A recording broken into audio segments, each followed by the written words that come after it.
बहुत स्वागत। आप देख रहे हैं खानी कुर्सी की। मैं हूं सौरभ शर्मा, आपके साथ हमारे मेहमान हैं राकेश शुक्ला जी, विजय त्रिवेदी जी, प्रोफेसर संगीत रागी जी और समीर चौगांवकर जी। राहुल गांधी का एक और अवतार सामने आया, किसान अवतार। वो आपको मैं दिखाता हूं। कल राहुल गांधी जो थे एक किसान, एक मजदूर के भेष में दिखाई दिए। कांग्रेस ने एक्चुअली कांग्रेस के राष्ट्रीय मनरेगा श्रमिक सम्मेलन में, कल दिल्ली में हुआ था, राहुल गांधी पहुंचे हुए थे, खड़गे जी भी वहां पर थे और वहां पर सर पर गमछा बांधा, उन्होंने कंधे पर कुदाल रखा। ये तस्वीर आपके सामने है। खड़गे साहब को भी यूं इसी तरीके से जो है उनसे आप देश भर से मजदूर वगैरह और किसान वहाँ आए हुए थे, उन्होंने ये किया। तो ये तस्वीर दिखाई दी। और ये वीबी रामजी बिल जो मनरेगा अब हो गया है, उसको लेकर मोदी सरकार के खिलाफ एक अभियान छेड़ा हुआ है कांग्रेस पार्टी ने। उसी कड़ी में कल ये एक प्रोग्राम दिल्ली के अंदर हुआ था और यहाँ ये सारी तस्वीर देखी। पहले तो इसकी हम बात कर लेंगे क्योंकि अक्सर राहुल गांधी पर ये आरोप लगता है कि वो कभी जो है बढ़ई बन जाते हैं, कभी ट्रक ड्राइवर बन जाते हैं, कभी मिस्त्री बन जाते हैं, कभी मोटर मैकेनिक बन जाते हैं, कभी कुछ बन जाते हैं, कभी खेत में चले जाते हैं। तो यहाँ भी ये हुआ। खैर, राहुल गांधी इस कल मैंने आपको बताया था, वो कह चुके हैं कि मुझ पर अगर कोई तंज करता है या मजाक उड़ाता है, मेरा कोई नाम रख दे तो मुझे इससे कोई फ़र्क नहीं पड़ता। लेकिन इस पर भी रिएक्शन आ रहा है। एक बात तो ये, लेकिन अब राहुल गांधी ने यहाँ जो बातें कही वो थोड़ी सी और चर्चा का विषय बनी। आप जिस कानून को लेकर इतना बड़ा आंदोलन खड़ा करने की कोशिश कर रहे हैं, मैं आपको बताऊंगा, आगे हम लोग चर्चा करेंगे। कांग्रेस पार्टी को लगता है कि इस मुद्दे में इतनी जान है कि ये जो कृषि कानून थे, 3 कृषि कानून, उसको लेकर किसान आंदोलन जो हुआ था और सरकार को वो कानून वापस लेने पड़े थे, तो ये मामला वहां तक पहुंचाया जा सकता है। इसका इतना बड़ा फॉलआउट और इतना बड़ा नुकसान बीजेपी को पहुंचाया जा सकता है, ये राहुल गांधी को और कांग्रेस पार्टी को लगता है और उन्होंने ये बात कही भी है। अब जिस कार्यक्रम में वो किसान बने या मजदूर बने, वो कार्यक्रम था राष्ट्रीय मनरेगा श्रमिक सम्मेलन। राहुल गांधी की अगुवाई में पूरी कांग्रेस ब्रिगेड ने यहां पर पहले तो कहा कि हम मनरेगा को बचाएंगे, इसकी शपथ ली।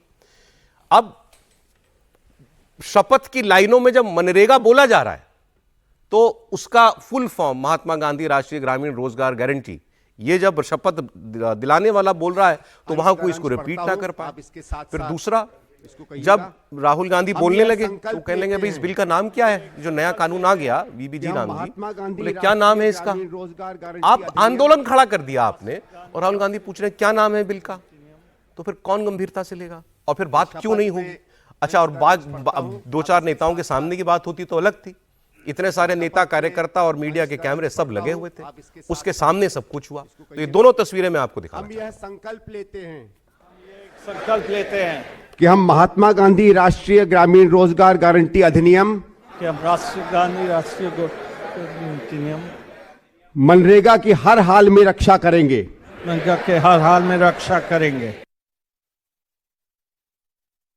ये शपथ में अंश दर अंश पढ़ता हूं, आप इसके साथ साथ। नए लॉ का नाम क्या है? मैं नाम ही नहीं जानता इसका। क्या है? ग्राम जी क्या है? ग्राम जी पता नहीं क्या। हाँ, सोचिए क्या। नहीं तंज नहीं। अरे हमारे यहाँ बहस छिड़ गई कि ये तंज है या राहुल गांधी भूल गए। तंज है। मैं मानता हूँ नाम थोड़ा टिपिकल है। नहीं, वो राम का नाम अपनी जिह्वा पे नहीं आने देना चाहते। उन्होंने जी राम का ग्राम कर दिया, इसीलिए क्योंकि राम का नाम जिह्वा पे नहीं आने देना चाहते। कल भी आपने कहा था कि अयोध्या जाएंगे। अरे जो आदमी राम का नाम योजना में नहीं ले रहा, वो आदमी अयोध्या कैसे जाएगा? वो तंज कर रहे हैं। नहीं, ये तंज था, ये तंज था, बिल्कुल तंज है वो। ये बिल्कुल तंज है। मुझे बिल्कुल नहीं लगता है ये तंज है। उन्होंने साफ सुना जी राम जी, तो उन्होंने कहा क्या जी ग्राम, तो वो तंज है उनका। वो राम का नाम अपनी जिह्वा पे नहीं आने देना। एक बार फिर सुना दे। अभी ये हमारे यहाँ ही जो है जूरी जो है बट गई है। एक बार फिर सुन लेते हैं राहुल गांधी ने जिस तरीके से बात की। सुन ले एक बार। नाम ही नहीं जानता इसका। क्या है? ग्राम जी क्या है? ग्राम जी पता नहीं क्या। इसका नए लॉ का नाम क्या है? मैं नाम ही नहीं जानता इसका। क्या है? मुस्कुरा तो रहे हैं अभी। नहीं, लोकसभा में राहुल गांधी ने जब लोकसभा में जब इस बिल पर चर्चा हो रही थी, उसके बाद जब राहुल गांधी से बाहर पूछा गया था, तब राहुल गांधी ने राम का नाम लिया था कि राम का नाम जोड़ दिया है, महात्मा गांधी का नाम हटा दिया और जी राम जी लेकर आए हैं ये उस केस में महात्मा गांधी का, तब उन्होंने राम का जिक्र किया था। लेकिन ये जो इन्होंने कहा था ये उन्होंने बेसिकली तंज के रूप में कहा उस बात को लेके। और राहुल गांधी को मानते हैं, उनको कानून का नाम मालूम है उनको निश्चित रूप से मालूम है, लेकिन उन्होंने उसको तंज के रूप में कहा है क्योंकि वो राम का नाम लेना नहीं चाहते थे, वो इसको ग्राम के रूप में बताना। अब जिसकी पार्टी ही ग्राम में बदल गई है, अब उसको ग्राम ही याद रहेगा। एक समय किलो की पार्टी होती थी, अब कांग्रेस ग्राम में आ गई है, तो वो ग्राम का उसका जिक्र कर रहे हैं। और राहुल गांधी तो बिल का क्या जानकारी, राहुल गांधी को तो ये भी जानकारी नहीं होगी आज की तारीख में कि बीएमसी में उनके कितने कॉर्पोरेटर जीत कर आए। राहुल गांधी ये भी नहीं बता सकते कि अभी जो कॉर्पोरेशन के इलेक्शन हुए थे कितनी सीटों पर कांग्रेस के उम्मीदवार लड़े थे। राहुल गांधी को तो मतलब अपनी पार्टी का मालूम नहीं है। और राहुल गांधी आज जीराम जी को लेकर इस तरीके से बयान लगातार कर, राहुल आगे सुनाता उन्होंने और क्या कहा, एक लाइन और जोड़ दूं सर, जो राहुल गांधी के लिए, राहुल गांधी जो कह रहे हैं कि इसको मुद्दा बनाएंगे, क्या ये जमीन पर जाएगा? एसआईआर को लेकर कितना बड़ा मुद्दा खड़ा करने की कोशिश की थी, क्या एसआईआर जमीन पर असर हुआ उसका? एसआईआर पे आप मात खा जाते हो, अब आप जीराम जी को लेकर जा रहे हो, नहीं, इसको बड़ा बनाना चाहती है कांग्रेस, इसमें कोई शक नहीं। आप कुछ बोल रहे थे सर? मैं ये बोल रहा था कि जैसे अभी समीर जी ने कहा कि उन्होंने योजना का नाम पार्लियामेंट में लिया था, तो योजना का नाम उन्होंने इसलिए लिया था कि विरोध जाहिर करने के लिए। उसी तरह जैसे अपने भारत में कुछ लोग कहते हैं कि मैं वंदे मातरम नहीं कहूंगा, तो वंदे मातरम का नाम वो इसलिए लेते कि बताने के लिए कि मैं वंदे मातरम नहीं कहूंगा। लेकिन यदि आप उनसे कहिए कि वंदे मातरम कहिए तो कहेंगे नहीं, मैं नहीं कहूंगा, लेकिन विरोध करने के लिए वंदे मातरम का नाम लेते हैं। तो राहुल गांधी जी ने भी पार्लियामेंट में जो जी राम जी नाम लिया, तो ये बताने के लिए कि मैं राम जी आगे से नहीं कहूंगा। अच्छा, राहुल गांधी ने जो आगे बोला वो आप जरा सुना दे। वो ये आरोप जो है इसमें आपको अब तो कुछ नया सोचना भी नहीं पड़ता, ये सरकार गरीब विरोधी है, ये सरकार अडानी अंबानी को पैसा देने के लिए इसने ये बिल बदल दिया। वो इसके लिए यही कहते हैं वो कि ये योजना मनरेगा बंद करके वो अडानी को फायदा पहुंचाने के लिए सरकार जो है ये नया कानून लेकर के आई है और गरीबों को पैसे की लूट मची है। कुछ साल पहले उन्होंने किसानों पर आक्रमण किया था, काले कानून लाए, मगर किसानों ने उनको रोक दिया। मनरेगा का कॉन्सेप्ट गरीबों को अधिकार देने का कॉन्सेप्ट था। अब उस कॉन्सेप्ट को नरेंद्र मोदी जी और बीजेपी खत्म करना चाहते हैं। आइडिया है कि दिल्ली की सरकार डिसाइड करेगी कहां जाएगा पैसा, कितना पैसा जाएगा, कौन सी स्टेट को मिलेगा, वो इंप्लीमेंट करेंगे सेंट्रलाइज तरीके से। और मेन बात यह है कि जो पहले मजदूरों को मिलता था, अब वो ठेकेदारों को और ब्यूरोक्रेसी को मिलेगा। किसान बिल संविधान पर आक्रमण था, नोटबंदी, गलत जीएसटी,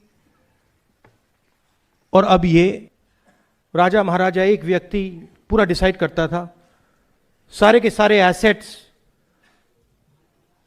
उनके हाथ में हुआ करते थे और जो भी वो करना चाहते थे वो करते थे। वैसा हिंदुस्तान वो फिर से लाना चाहते हैं और इनकी इंटेंशन रुकने की नहीं है। अब क्या इंटेंशन है सरकार की वो अलग बहस हो जाएगी, लेकिन जो मैं कह रहा था सर, मैं किसी से बात कर रहा था तो वहीं से ये बात निकली थी और इसमें भाषण में भी कहीं उन्होंने जिक्र अभी भी किया किसान आंदोलन का। कांग्रेस को सच में ये लग रहा है कि ये एक बड़ा मूवमेंट देशव्यापी बनाया जा सकता है। आपको लगता है इस मुद्दे में उतनी स्टीम है? कांग्रेस ऐसा समझती है, उसमें कोई आपत्ति नहीं है, लेकिन मुझे ऐसा नहीं लग रहा कि ये जी राम जी को लेकर या जो भी मनरेगा कह लें उसमें उतनी स्टीम है। और अभी वो उसको कहाँ ले जा रहा है? दिल्ली के ऑडिटोरियम से तो वो आंदोलन चलने वाला नहीं है ना, तो इसलिए स्टीम नहीं है। लेकिन पॉलिटिकल पार्टी नहीं, पॉलिटिकल पार्टीज का काम है, और एक इशू फेल हो जाए तो भी कोई बात नहीं, दूसरा इशू पर चलते रहते हैं। कोई ऐसा नहीं था कि एक आंदोलन को लेकर कोई काम किया जा रहा है वो खत्म हो गया, लेकिन कमिटमेंट के साथ करें तो कमिटमेंट के साथ करे तो ये इंपॉर्टेंट बात है। लेकिन ऐसा समझना कि राहुल गांधी जी को जी राम जी नाम नहीं पता हो, मैं नहीं समझता, है ना। लेकिन इसका दूसरा पक्ष ये भी है कि सत्ता पक्ष के 240 एमपीज में से 40 एमपीज यदि जी राम जी का पूरा नाम बताएं तो भी बहस हो सकती है। विकसित भारत गारंटी फॉर रोजगार एंड आजीविका मिशन ग्रामीण, हाँ, वो तो आपने जी राम जी आप तो पढ़ रहे हैं, आपको सवाल नहीं है। जो पार्टी, मैं तो मान रहा हूं कि टेढ़ा है नाम। हाँ, तो वो सरकार में जो बैठे हुए लोग हैं वो एमपीज भी अगर इस पूरी योजना का नाम जानते हो तो। लेकिन जो राहुल ने बात कही है वो इंपॉर्टेंट बात है कि जो योजना में जो बड़ा बदलाव किया गया, एक फेडरल स्ट्रक्चर की योजना को सेंट्रलाइज करना, ये इसका बड़ा मुद्दा है। और इसको उनको मुद्दा बनाना चाहिए। राम जी नाम पर मत जाइए, क्योंकि राम जी के नाम पर जाकर भारतीय जनता पार्टी आप ही को ट्रैप में लेगी। जो यहाँ चर्चा हो रही है कि वो राम का नाम नहीं लेना चाहते, इशू राम का नाम नहीं है ना, इशू है कि एक जनरल जो गांव के योजना थी जिसमें गांव के किसान को, मजदूर को अधिकार देने की बात थी, उसे सरकार ने फेडरल स्ट्रक्चर के खिलाफ एक सेंट्रलाइज्ड योजना बना दिया है। अच्छा, आप भी ऐसा मानते हैं कि ऐसा नहीं, हुआ ये तो है? बिल में है ऐसा। ठीक है, अच्छा, एक मेरे बार मानने की बात नहीं है, ये तो फैक्ट है। इस जवाब दिया राहुल गांधी और खड़गे जी की बात का केंद्रीय कृषि मंत्री शिवराज चौहान ने। उनकी बात सुन लेते हैं, इनके बाद आ जाता हूं सर, सुन के। अकेले हम नहीं कह रहे हैं, कांग्रेस के जो नेता थे जयराम रमेश, उन्हें 2012 में कहा था क्या मनरेगा में केवल मिट्टी उठाएंगे और डालेंगे, बस यही काम किया जाएगा?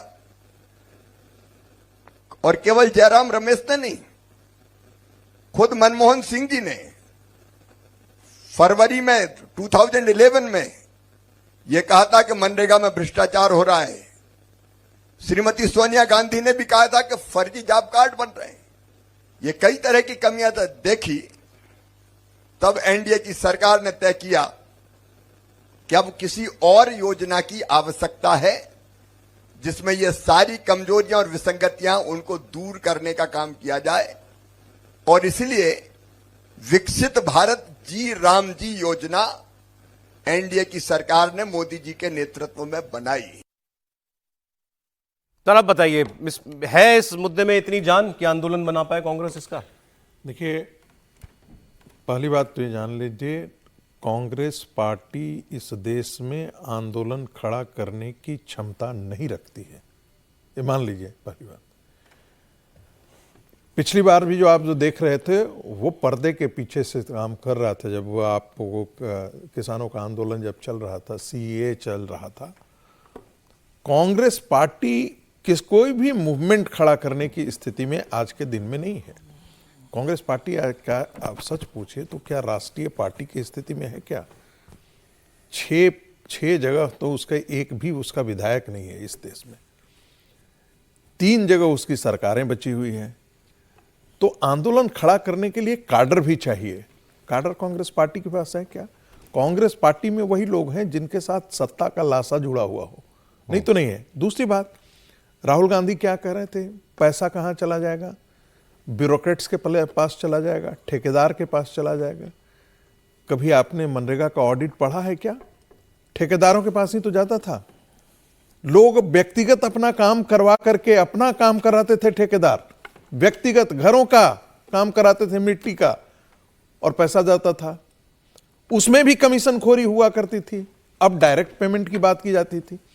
मनरेगा में तो आप पहले नहीं करते थे, कांग्रेस के जमाने पे तो नहीं हुआ था जी। हम तो देखे हुए हैं, अपने गांव में देखे हुए। तो ऐसा यार जैसा ही हश्र होगा इस मुद्दे का, मतलब लोगों के बीच में इसके मुझे नहीं लगता इसके कोई फर्क नहीं पड़ता, इसके बारे में कोई सोच नहीं रहा है। अच्छा, मैं ये बता दूं आपको, वैसे क्योंकि अभी राम जी की बात हुई तो राहुल गांधी आज राम मंदिर जाएंगे कि नहीं जाएंगे ये चर्चाएं चल रही, तो वो नहीं गए हैं। अयोध्या में जो है रक्षा मामलों से जुड़ी जो समिति है पार्लियामेंट की, उसके सदस्य आज जाने वाले थे। उनका राम मंदिर में दर्शन करने के लिए 31 लोगों का कार्यक्रम भी था, जिनमें से एक राहुल गांधी है उस समिति के 31 लोगों में से। लेकिन राहुल गांधी नहीं गए। हमने पता किया कल, तो ये भी हमें बताया गया, मैं ये भी बताना चाहता हूं आपको कि वो इसी विजिट में बाहर नहीं जा रहे हैं, ऐसा नहीं है। इस कमेटी से जुड़ी, ये हमको पता है, जानकारी दी गई कि इस कमेटी से जुड़ी जो बैठकें दिल्ली में होती हैं उनमें तो राहुल गांधी शिरकत करते हैं।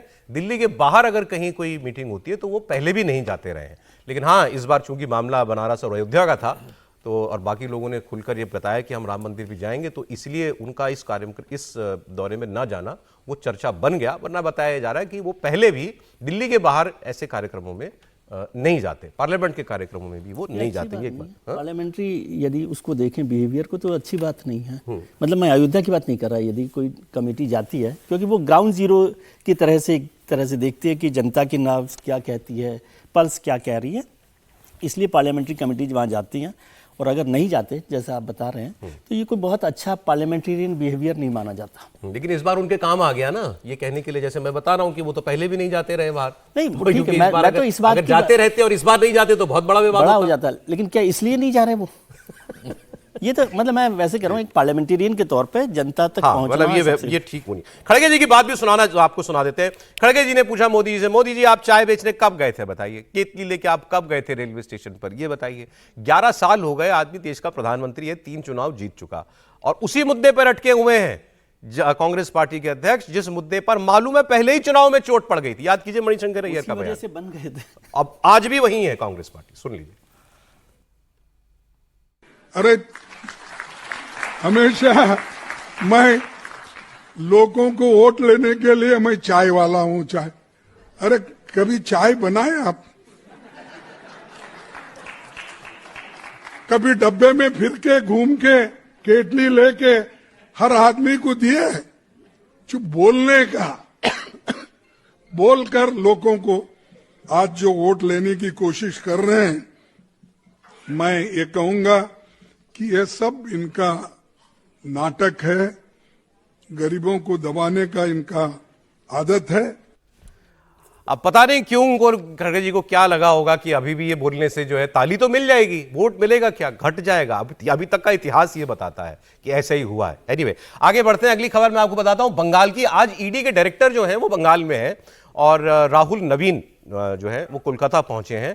कल सुबह वो ईडी के उन अफसरों से मिलेंगे जो रेड में शामिल थे, मतलब जो आईपैक के दफ्तर पर रेड हुई थी, तो मुख्यमंत्री ममता बनर्जी चली गई थी, तो उन लोगों से मुलाकात करेंगे ईडी के डायरेक्टर। और इसके बाद ये माना जा रहा है कि अब चूंकि वो इसमें डायरेक्टर लेवल का आदमी, मतलब बॉस एजेंसी का, वो एक केस में जब खुद इतना इंटरेस्ट ले रहा है तो ये मामला फिर आगे बहुत जाएगा। सुप्रीम कोर्ट में मामला है, नोटिस इश्यू हुए हैं ममता बनर्जी को भी और उन सारे डीजीपी को, कमिश्नर को कोलकाता के। अब ये माना जा रहा है कि आईपैक की मुश्किलें बढ़ेंगी और प्रतीक जैन जो डायरेक्टर हैं, जिनके घर पर रेड हो रही थी, खासकर उनके लिए ये माना जा रहा है कि यहां कुछ अब प्रॉब्लम खड़ी हो सकती है। ममता बनर्जी की पार्टी के लिए चुनावी रणनीति बनाने में आईपैक का जो रोल था उसके बारे में एक बड़ा खुलासा भी हुआ है। पता यह चला है कि आईपैक को जिस कंपनी से 13.5 करोड़ रुपए का लोन मिला, उसके बुक्स में दिखाया गया है वो कंपनी एग्जिस्ट ही नहीं करती है। ये सारे वो लूप होल्स हैं जो अब एक एक करके निकाले जाएंगे एक्शन करने के लिए आईपैक के खिलाफ। आईपैक के आधिकारिक दस्तावेजों में दावा किया गया था कि उसे हरियाणा के रोहतक में Ram Setu infrastructure India private limited नाम की कंपनी से 2021 में 13.5 करोड़ रुपए का लोन मिला। हमारे इंडिया टीवी के रिपोर्टर पवन नारा जब वो उस पते पर गए तो वहां ऐसी कोई कंपनी एग्जिस्ट नहीं करती थी। कंपनी के रजिस्ट्रेशन और टैक्स रिकॉर्ड्स में भी बहुत कमियां हैं और इससे मिलते जुलते नाम की एक कंपनी वहां पर थी, लेकिन वो 2018 में बंद हो चुकी थी।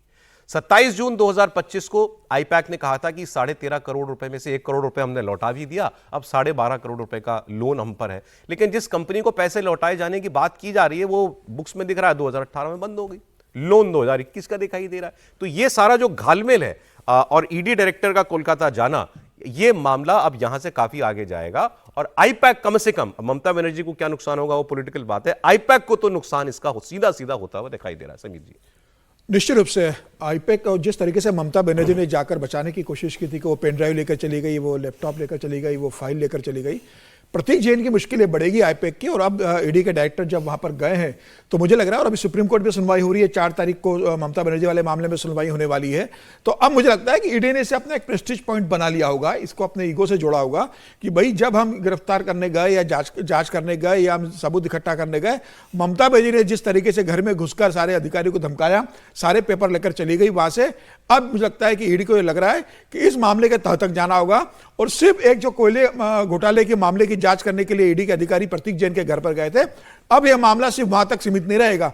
अब आईपैक का पूरा इतिहास खंगाला जाएगा, सारे ट्रांजैक्शन दे जाएंगे, पैसा कहां से कैसे आया, कितना आया, खर्चा क्या है। मुझे लग रहा है आईपैक की बहुत परेशानी बढ़ेगी और प्रतीक जैन की गिरफ्तारी तय है, लेकिन प्रतीक जैन से ज्यादा मुझे लगता है ममता बनर्जी की परेशानी बढ़ेगी जब अब सुप्रीम कोर्ट में सुनवाई होगी। अब ममता बनर्जी भी इसके लपेटे में आने वाली है, क्योंकि निश्चित रूप से ममता बनर्जी का पैसों का टर्नओवर जो हुआ है, अभिषेक बनर्जी ने जो पैसों का टर्नओवर किया है, और कहा यह भी जा रहा है कि अभिषेक बनर्जी ने कई ब्लैक मनी को आईपैक के माध्यम से सफेद करने का काम किया, नंबर 1 में कन्वर्ट करवाया। तो ईडी ने बोला कोर्ट में, बिल्कुल, तो वो भी पूरी बातचीत आएगी, तो इसमें ममता बनर्जी भी सामने फंसेंगे, अभिषेक बनर्जी भी। एक खबर सर, मैं क्योंकि ब्रेक का समय हो जाएगा, जल्दी से महाराष्ट्र की एक खबर बता देता हूं मैं आपको। जानना चाहता हूं कितने ऐसे मामले ईडी के जिसमें डायरेक्टर खुद पर्सनल जाते हैं? नहीं, ऐसी जानकारी के लिए पूछ रहा था। नॉर्मल मामला नहीं है ना सर। ठीक, लेकिन आगे चल सकते हैं। लेकिन एक लाइन कह दी, नहीं, उनका काम खत्म हो गया। लेकिन एक बात मुझे बताइए, सीएम जिस मामले में जा रही है, इसमें चला गया है तो तंज की थोड़ी आवश्यकता है मैं तो कि आप जानकारी सभी जगह पूछ जाना रहा ही था, चाहिए। जानकारी दूसरी बात, आपने खड़गे जी को देखा कुदाल कैसे लेकर हुए थे? जितने भी किसान होंगे वो हंसेंगे, बेचारे कुदाल ऐसे लिए हुए थे, यहाँ पर पकड़े हुए थे। आप ठीक है, वो तो सब जानते हैं फोटो खिंचाने के लिए हुआ था ना। फोटो उसमें में क्या क्या है? से पहले उनको ट्रेनिंग ले लेनी चाहिए। एक सर महाराष्ट्र की खबर जल्दी से मैं आपको सब बता दूं जानते सर, हैं इस और पर सब बात भी हो करते हैं, जाएगी सही। सर, शॉर्ट में बता रहा हूं आपको, बयान टाइम नहीं सुना नहीं पाऊंगा। देखिए, बीएमसी के मेयर पद के लिए लॉटरी निकली। लॉटरी इसलिए निकलती है कि किस वर्ग के व्यक्ति को चुना जाएगा मेयर। तो ये हुआ कि भाई जनरल कैटेगरी की महिला मेयर बनेगी। अब इसके बाद एक नई कंट्रोवर्सी शुरू कर दी गई है। ये भी उद्धव ठाकरे की पार्टी की तरफ से हुआ है। राकेश जी वो ये कह रहे हैं कि भाई क्यों ये इसमें लॉटरी में घालमेल किया गया है, ये तो एसटी या ओबीसी को, एससी एसटी या ओबीसी को मिलना चाहिए था पद। अब वो किस बेसिस पर ये कह रहे हैं ये हम नहीं जानते। ये है कि अगर एसटी निकल आता, शेड्यूल्ड ट्राइब, तो केवल उन्हीं की पार्टी के 2 लोग पार्षद जीते, तो वो 69 जीत के भी जो है मेयर अपना बना लेते अगर लॉटरी में वो निकलता। लेकिन लॉटरी में निकला जनरल कैटेगरी महिला, वो बीजेपी के पास काउंसलर है तो उन्होंने बना लिया। अब इसको लेकर के एक नया विवाद खड़ा किया जा रहा है। तो क्या 2017 में भी लॉटरी मैनेज हुई थी क्या, जब महिला मेयर बनी थी और वो शिवसेना की बनी थी? देखिए, इस तरह के आरोप लगाने से पहले हमें पीछे भी देख के चलना चाहिए। पहले भी महिला मेयर बन चुकी हैं और वो शिवसेना की महिला मेयर थी, तो क्या उस समय भी शिवसेना ने क्या पूरी लॉटरी को मैनेज किया था? यदि किया था तो उनकी आशंका जायज़ है, यदि नहीं किया था तो ये आशंका नाजायज़ है। इसलिए किसी तरह की आशंका व्यक्त करने से पहले या राजनीतिक बयान देने से पहले अपनी पृष्ठभूमि पर ध्यान दे लेना चाहिए, खासकर उद्धव जी को। लेकिन समीर जी बता सकते होंगे ना लॉटरी कैसे निकलती है? लॉटरी तो वैसे ही निकलती है जैसे लॉटरी लगती है। यहाँ लॉटरी लगी है किसी